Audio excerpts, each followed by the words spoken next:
well, I'm Rick Welton, and many years ago I used to run the Brick House, which was I suppose an arts lab, really, we'd have called it at the time, because we're talking late 60s, early 70s, in Baker Street in Hull. I met Barry Nettleton, who was running Folk Union 1 at the time. Sorry, not Folk Union, running Phase 2 Folk Club at the time. And Barry and I got together and started doing concerts together. And as a result of that, I left Hull Arts Centre and we set up the Brick Company together. Initially, we just did rock concerts around the UK. Hull City Hall particularly, but also things out at Hornsey Floral Hall, and then concert tours with people like Wishbone Ash and Stackridge and Hull bands like Nothing Ever Happens and Red Dirt. And then we thought we really could do with our own venue to do this, and we looked around the city and found this old Methodist church hall down Baker Street. It actually ran for about 18 months, but during that 18 months we seemed to get a lot of very interesting people there, interesting music. It was an upstairs, first floor building. We converted it for a couple of £1,000 or so, and it became really an arts lab. So during the daytime we ran it as a sort of canteen, and my mum and my sister and Barry's mum and daughters helped provide the food there, and we had trestle tables, very simple fare. We had a few stalls in there, so we had a book and record exchange stall in there, and then on a Saturday we had a sort of market, a little bit like Humber Street is now, loads of different stalls selling all sorts of 60s and 70s clothes and paraphernalia. And then on the evenings we'd have different bands and DJs, discos, what have you. Classical music, popular music. Coombe did one of their whole performances there. We had some very wild nights, but they were tended not to be because of the music. We weren't licensed, so people brought their own drinks and other facilities in with them to have a good night. And the people who did come and made a regular home were a local Hells Angels chapter. And that was one of the things that really led to the downfall of the place, because there was one fairly serious night where a group of Hells Angels attacked our door staff, and one of them ended up in hospital with serious injuries and stab wounds, which lasted for, was in hospital quite some months. That and the failure of a concert tour we ran with If and Steamhammer, and a bit of litigation with the Jacques Lussier trio, led to our financial downfall. The music that we put on, the regular music nights, people like Stackridge, great band, Blondell, good local acts, Hawkwind were a good sort of regular favourite, Jody Grind, the sort of Scarborough based band the Mandrakes. There was a sort of roll call of all the bands that were in that sort of slightly alternative underground music scene in the early 70s. So the other big thing we did was all-nighters at Burton Constable Hall, which were great fun, super things with Soft Machine and Free and people like that. Some great nights, and of course it was all sort of liquid projection then in those days. It was all very manual and none of this digital stuff. It was all very simple, very basic, but very good, very groovy. It was, yeah. And we did films there as well, so we'd had sort of alternative films, lots of Jean-Luc Godard and stuff like that, and Easy Rider, those sort of things. And then we'd have a sort of folk night, sort of unplugged nights as well.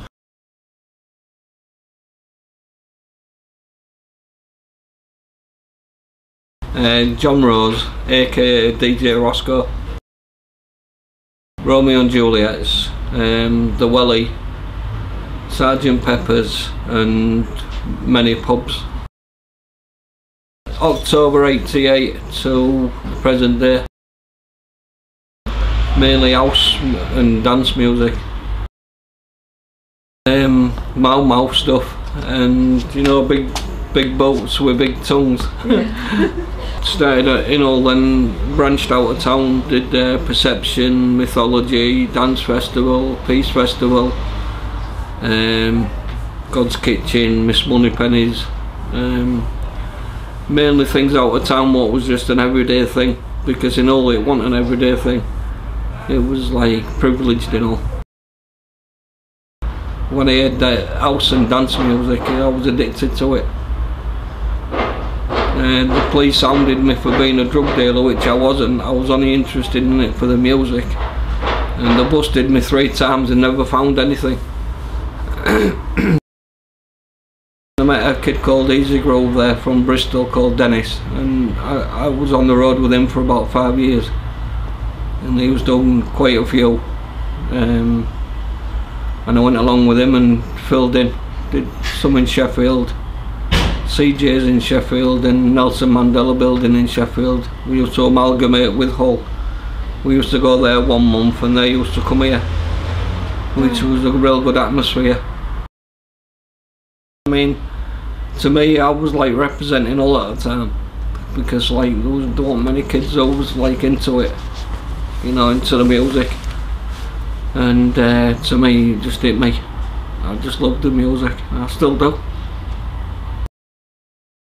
My favourite track is 808 State, 707 Pacific, and that was like the first record I bought, and the second one was Rich in Paradise by the FBR Project. But I like underground dance music. Things that I've gone through in my life,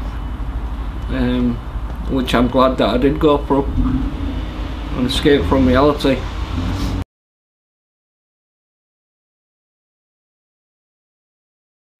I'm Mandy Rose, John Rose's wife. Romeo's and Juliet's was the best for me. It was the best night. He had Tough Joy there, Jamiroquai, JK it was called at the time, a few famous DJs from London, and John rocks it. It was empty until John like went on the decks, and then the next minute there was thousands of people come from nowhere, which was really cool. That was in the 80s, late 80s.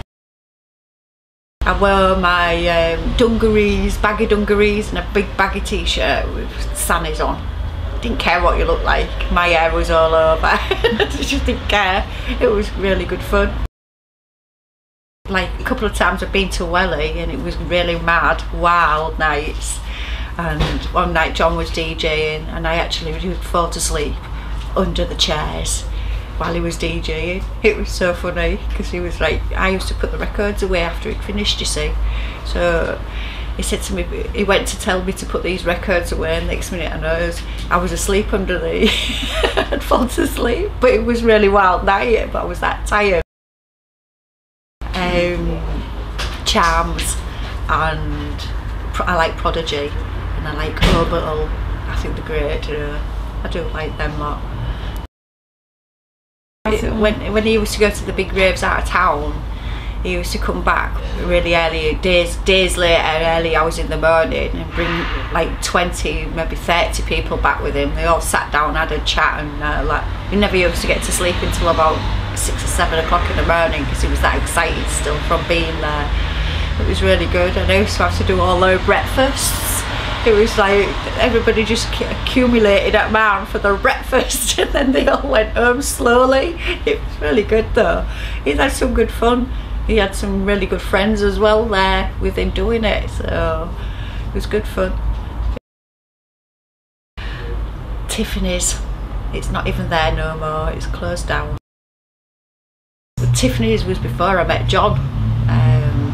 It was like, it was a bit, how do I just say it? It was a bit posher was Tiffany's. It wasn't like your ravers and your heavies. It was just like a posher group of people, you know, Spandau Valley people and them lot sort of things. Them sort of things went there. But if you went to, if you wanted an heavy group, you go to Trog Bar, places like that. Yeah, but they've all gone now, so we can't go nowhere. It's mad.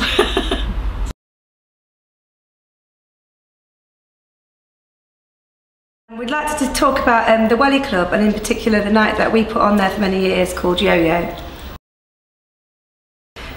It started in 1995. Priya started it, and I joined about 6 months after that. Basically, it was indie. At the time, there wasn't really a large indie night going on in the north, really, let alone Hull. So Priya started one, and then it grew.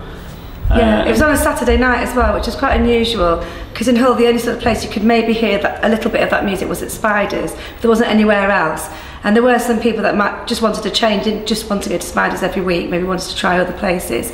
And the manager of the Welly at the time, called Paul Tognola, he offered me the Saturday night, which I took up, and I didn't know what to expect really, but I couldn't have really anticipated how big the night was to become. We've had nights, where we've had sort of over 1,000 people, but the capacity I don't think was quite so much. So I don't know whether I'm allowed to say too much about that. It's different owners to what it is now. Yeah. But because we went through the Britpop explosion, then all of a sudden our club night became one of the biggest club nights in the country. So we used to get quite a lot of people turn up. We put on a lot of bands, didn't we? Yeah. And we had one particular resident DJ that we had was Rick Witter from Shed 7, who was a resident DJ once a month for a year. But we've had other DJs, guest DJs, members of the Smiths, haven't we? And Mark Morris from the Blue Tones. We've had a lot of bands. Pete Doherty played one of his first Baby Shambles gigs. That was a crazy night. We got a phone call from his manager and stroke agent who DJ'd for us, who DJ'd with Rick Witter from Shed 7, and said that he was looking after the Baby Shambles. And Pete wanted to play a show because it's just after he got kicked out of the Libertines, so it was high profile, front page of all the newspapers, going out with, And he'd heard a lot about Hull as well because of the Paddingtons, and he was friends with the Paddingtons as well. So this manager thought that it would be the perfect gig to play in Hull. One of the conditions was that we allowed the Paddingtons to support him, right, yeah. which was fine. And then our biggest worry then was whether he would actually turn up, because everyone kept saying he does no shows for gigs. So I was quite heavily pregnant with my second child at the time, and I remember being extremely worried and also thinking, am I going to give birth tonight? Is Pete Doherty going to turn up? What's going to happen? But he did turn up. He was extremely nice, wasn't he? Yeah, it was an incredible night. It was pandemonium, and a lot of people cite that as the best ever gig that they've seen in Hull over the last sort of 15 years. So it's quite a great thing to have done, really. We've also had members of the Cribs. We've had the Cribs come and play for us, the Young Knives, Long Blondes, Rakes. A lot of cool cutting edge bands at the time. No. There wasn't a dress code. I think that's kind of why it works so well, because once again everyone kind of turned up in what they wanted to wear. However, obviously sort of young indie kids want to wear those sort of clothes, and then you get the dressed up ladies, didn't you, who like to wear the heels, which are never very practical at the Welly Club, but they look nice. And then you got then the boys like the fact that there was girls in heels, so they would turn up as well. So it was nice. But yeah, I mean, I think you do get quite a lot of, I think more sort of a dress code, I think, for Yo-Yo than perhaps for Loaded, I think. Yeah. But as regards like people being smart, I think when we started it in '95, it was very much like the LAs, and it was everyone had to wear a shirt and tie and all the rest of it. So it was so cool for a lot of people to be able to wear what they wanted, and actually be fashionable and not be judged by it as well. Judged,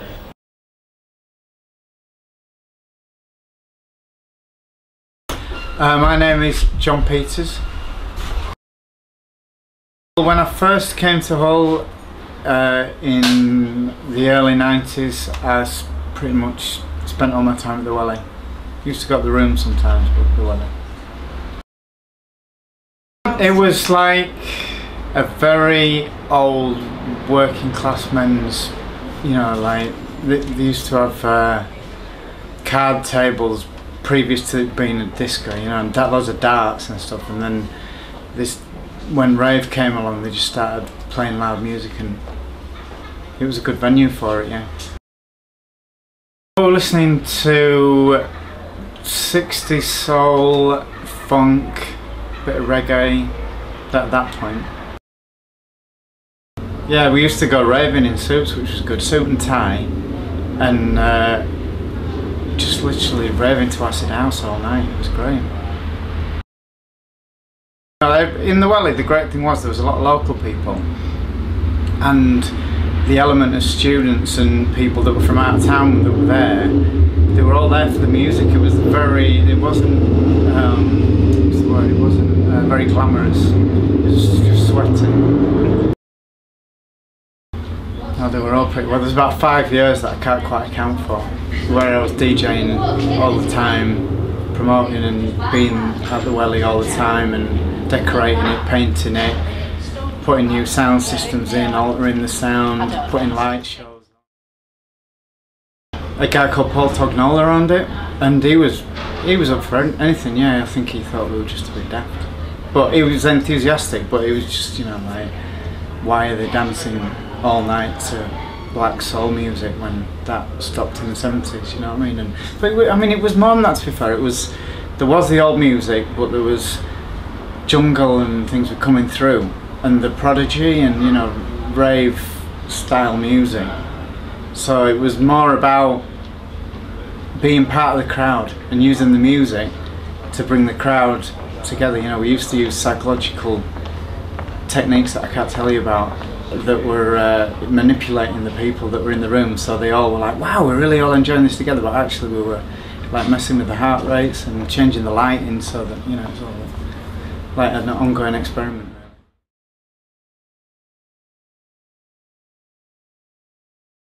Hi, my name's Fran and I'm from Hull and I work at Beasley's.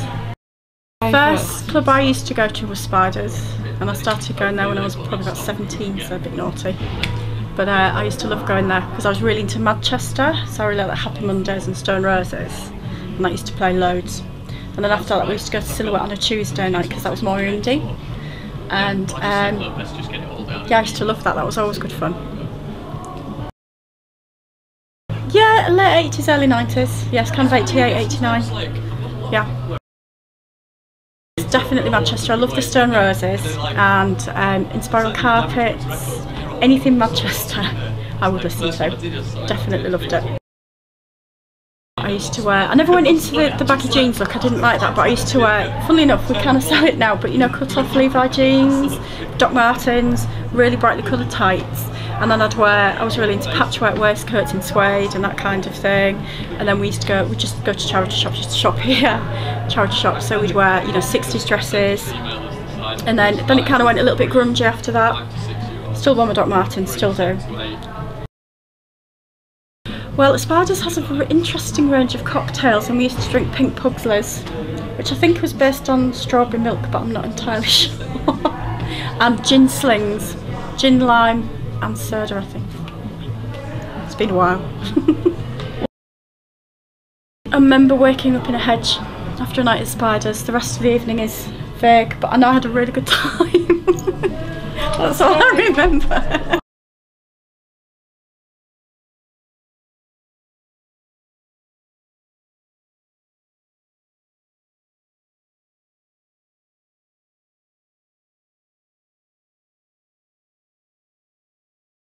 Hello, my name is Paulina Peters, otherwise known as Queenie, and I work here at Sound System Records with my husband, John. My mum and dad used to run the kitchens in a nightclub called Henry's down Anlaby Road. It was opened, I think, back in the 80s, but it was around about the 90s I used to work there with my parents. There was different people who worked there. I think a lot of people remember somebody called Roger Ty. He was like the main bouncer on the door. Henry's was the kind of club where people, when you couldn't get in other clubs, or if you just knew everybody that was in there, it was quite a friendly place, providing you were sort of one of the group type thing. So there might have been one or two fights in my small amount of time I was there. I can remember a couple of them. But yeah, it wasn't as bad as people make out, I suppose. If you knew the people who worked there and you knew the people who went in, it was like apparently one of the best places to be. Unfortunately, I was mostly working, so I'm not allowed to touch any drinks or anything. So a bit of everything. I think that's the thing with Henry's, because it had people from all over. I don't know if you remember, but years and years ago people used to do a lot of house parties, so after going to clubs and stuff they'd all go back, take beers and go sit at somebody's house and play music. And because these people from all different kinds and sorts of backgrounds, there'd be like seamen, you'd get places like from Vicky, people from Romeo's and Juliet's. So it was quite a wide range. There wasn't sort of set amount of music. I think mostly I was going when there was quite a lot of soul being played, Billy Ocean, stuff like that. Really baggy jeans as well. Few people I know used to wear like the necklaces with a little map of Africa on them. Was in quite a lot of De La Soul and stuff like that. But yeah, I can't quite remember. Oh, girls used to wear alternate tops. I do remember those, and yeah, I'm glad I didn't take part in that. Oh, about 4 o'clock I think. I think we used to shut the kitchens at about 3:30ish. So yeah, about 4 o'clock we'd end up getting home. It was ace. It was an interesting place to work, and a lot of my mum and dad's friends and my brothers and sisters' friends, I still see them now, and you can ask them about clubbing and they'll all say there ain't going to be a place like Henry's, which I don't know if it's a good thing or a bad thing.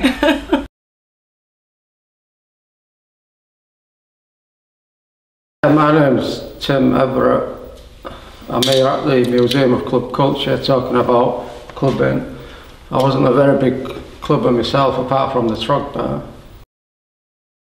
It would have been mid-70s, late 70s and early 80s. Intermittent because I used to travel a lot.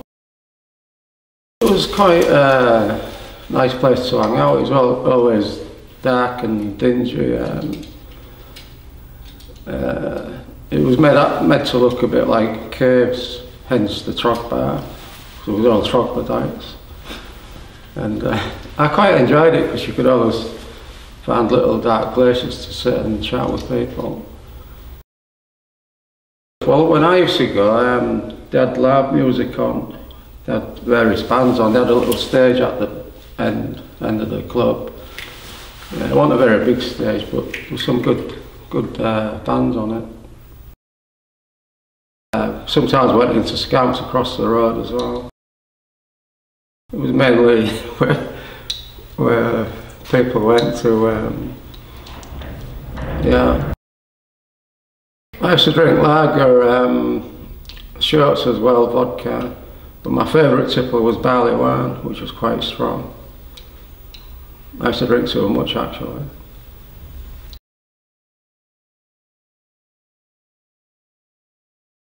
I'm Y1. And my sort of background is sort of music, and I've sort of DJ'd and done production, remixing for a number of years, and I still continue doing so. Well, my sort of clubbing experience in Hull was actually quite late on in my sort of late teens. I have sort of fond memories as a sort of teenager going into places like Spiders and in LA's of all places, on the upstairs, the sort of Lexington, Hollywood Boulevard, I think it was, and where you could hear things like Mantronics and sort of hip hop with sort of mixture of things, you know, and that was quite fun, you know. I think it was sort of hip hop sort of beats, you know. You see, prior to my sort of clubbing experience, I kind of hung out with a lot of sort of muso friends, and we were listening to things like sort of Prince, James Brown, and you know, Weather Report, quite sort of geeky stuff, I guess. But so it was quite a bit of a breath of fresh air, really, when I started hearing things like De La Soul, 3 Feet High Rising, you know, places, venues like Spiders, and yeah, it was quite you know, it was quite sort of good times, immersive sort of experience. As far as I can recall, there was a lot of camo, sort of black. I think it was from that point of experiencing Public Enemy, and it was interesting at that point. Yeah. It's probably around about sort of 2005, really, because I spent. I sort of moved away to Leeds, and then ended up working in Manchester. I stayed in Manchester for quite a number of years and started clubbing, playing in clubs around there, and Electric Chair and those kind of places. But when I moved back to Hull, I ran a few nights at the Lamp, which was sort of kind of a mixture of styles really, from kind of soul, jazz, funk, you know, Latin. It was quite an eclectic sort of mix, and I suppose that was my kind of influence of playing at places like Plastic People, and you know, used to sort of visit clubs like the Gallery, the Dig, at Leeds as well, the Cooker. So it was kind of me, sort of, I guess, bringing back those kind of influences back to those places, and did a few things at the Delphi as well. So yeah, it's yeah, that was around about sort of mid 2000, sort of 2005. It was all right. It was okay. You know, Delphi is always quite an interesting sort of place. You know, it's kind of rough around the edges, and it's a very sort of characterful place. You know, it's not sort of quite perfect, but it just makes up for it from that, from the sort of little imperfections, I guess. Yeah.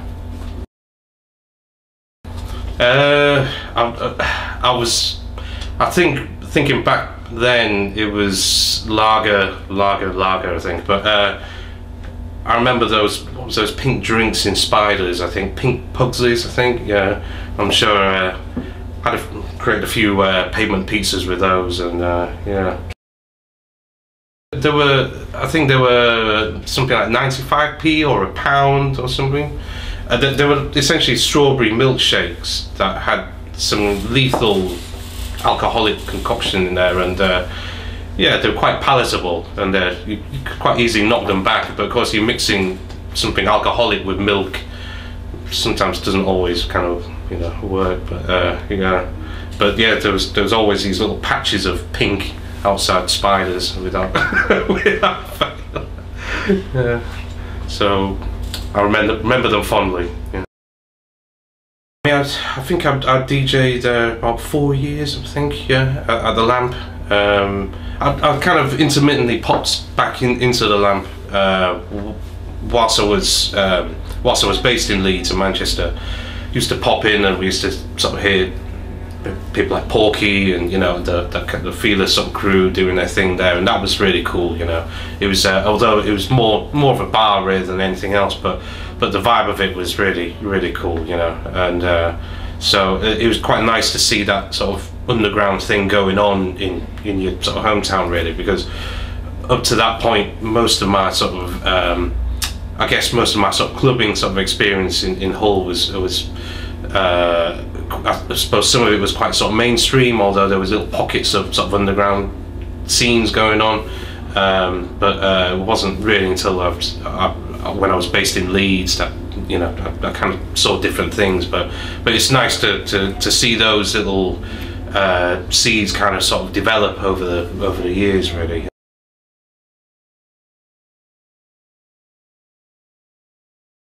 My name's Martin. I'm a graphic designer, promoter, artist, general dog's body to the stars. I'd say Spiders, obviously. Spent most of my youth in there until I left the city. Silhouette was a good one, the old one. The new one was okay, not as good as the old one. Spiders, yeah, spent my 18th birthday there. Sober, of course, and my 21st. Sober. I always remember they used to play the same records at the end. I think it was New York to get everybody out the place. And Stanley McLennan by the Pogues, that was another favourite. Loads of Joy Division, of course. Smiths, all that kind of thing, yeah. Fantastic memories, the ones that I've got. I was too scared of girls then. I was frightened of my own penis till I was like 35.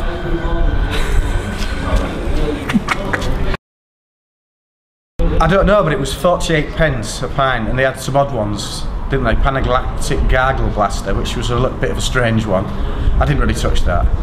I was very much a 48p a pint man at that stage of my life. 48p a pint and chips and gravy on the way out at home. 1982, 83 probably, till 92, something like that. We used to like swinging each other off North Bridge on the way back, which is quite good fun. You have to wear Doc Martens though, because if you wore sand shoes, you'd sort of flip in the river and that'd be the end of you. Good nights, good times, good people. Scruffy, a bit like this to be honest. I suppose gothy. I had hair, lots of it.